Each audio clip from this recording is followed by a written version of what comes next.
कैसे हो दोस्तों। आज के वीडियोस के अंदर सबसे पहला है हमारा स्ट्रो इन द विंड।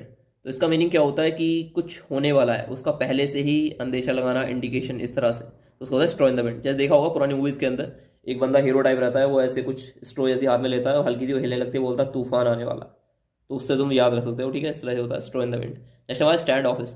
इसका मीनिंग होता है कोई चीज़ जो मतलब थोड़ा बुझा बुझा सा बंदा हो, मतलब ऑफ मतलब अनफ्रेंडली टाइप, इंडिफरेंट में बोल सकते हो, तो उसके लिए यूज़ करते हैं स्टैंड ऑफिस। नेक्स्ट हमारा square peg in a round table, round whole. तो इसका मीनिंग क्या होता है कि कोई स्क्वायर से बनी हुई चीज़ है, जैसे स्क्वायर रोड भी हो सकती है, उसे तुम राउंड होल के अंदर डालोगे तो नहीं जाएगी। तो इस तरह से कोई चीज़ जब किसी सिचुएशन के अंदर फिट ना हो तो उसके लिए यूज़ करते हैं हम। जैसे कोई नया बच्चा स्कूल में गया तो he was like a square peg in a round whole, means starting वो फिट ही नहीं हो पा रहा था स्कूल में। नेक्स्ट है हमारा स्पिन वंस व्हील। तो ये एक तरह से ऐसा है कि समझ लो तुम्हारी गाड़ी है, ठीक है, उसका पहिया जो है हमारा, जो मड होती है उसके अंदर फंस गया है और तुम एक्सलेटर दबाए जा रहे हो और वो घूमे जा रहा है लेकिन आगे नहीं बढ़ रही गाड़ी। तो तुम मेहनत भी कर रहे हो, स्पिन मतलब एफर्ट भी लगा रहे हो, लेकिन उसका कोई फायदा नहीं हो रहा, टाइम वेस्ट हो रहा है। तो ऐसी चीज को बोलते हैं जहाँ पे तुम काम भी करो लेकिन उसका कोई फायदा ना हो, टाइम वेस्ट हो। जैसे ही wasted his 2 years on spinning one seal, means कुछ प्रोजेक्ट पे उसने अपना टाइम खराब ही किया, कुछ फायदा नहीं हुआ।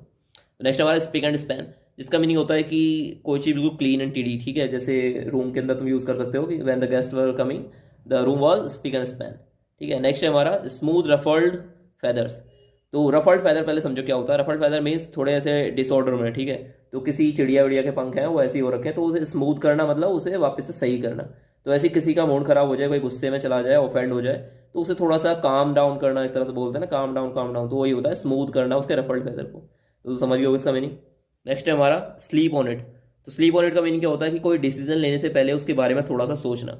जैसे I offered you this offer and now you why not you sleep on it and tell me your decision after 1 day। तो उसके लिए बोलते हैं थोड़ा इंतजार करो, मतलब सोचो इसके बारे में फिर बताना। नेक्स्ट है हमारा शार्प प्रैक्टिस। अब देखो इसका मीनिंग कई बार बंदे कंफ्यूज हो जाते हैं। शार्प प्रैक्टिस मीन सोचेंगे बहुत बढ़िया कोई प्रैक्टिस है, लेकिन शार्प प्रैक्टिस का मीनिंग होता है डिसऑनेस्ट वाली। जितनी भी हमारे बेईमानी वाली चीज़ें होती हैं वो शार्प प्रैक्टिस के अंदर ही आती हैं।